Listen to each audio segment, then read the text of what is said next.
xooganaa oo dowladda Soomaaliya xiriir fiican la lahaa diyaaradihiisii in dad badan lagu soo daadgureeyay gobolada oo lagu geeyay koonfurta iyo meelihii wabiga u dhawaa dad badan ay ku badbaadeen arrintaas gurmadkaas waagaas la fidiyay marka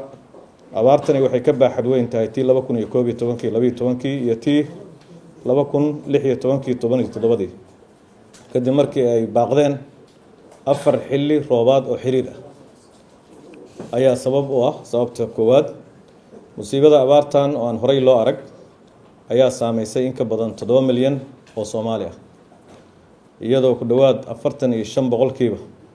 bulshada Soomaaliyeed ay soo food saartay cunto yari aad u daran lana qiyaasayo in 17 gobol ay macluul soo waajihi doonto bisha September 2022 haddii aysan dalka ka diin roobabka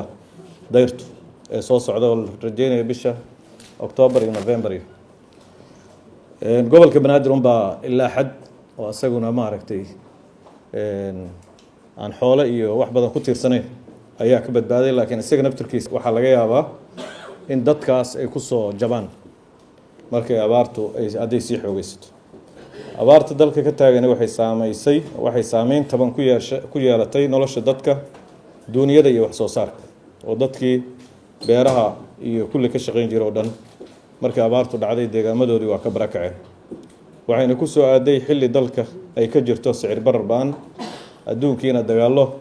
dagaalka Ukraine iyo Ruushka u dhaxeeya uu saameeyay sicir barar badanna dalkeena hadeertaan dadkii ay la daala dhacayaan taasoo waajib ka dhigaysa in gurmad qaran oo bini'aadamnimo oo degdeg ah lala gaaro dadka tabaalaysan haddaba wasiirka wasaaradda arrimaha gudaha federaalka dib u heshiisiinta markuu arkay xaaladda degdegta ah ee bini'aadamnimo ee dalka ku jiro markuu qiimeeyay baahida loo qabo in si degdeg ah looga jawaabo xaaladaas markuu tixgeliyay waajibaadka shaqo iyo mas'uuliyadda qaran ee loo igmaday markuu la tashaday madaxda iyo mas'uuliyiinta wasaaradda markuu arkay dastuurka qodobkiisa 99F iyo sharciga hay'adda Sodma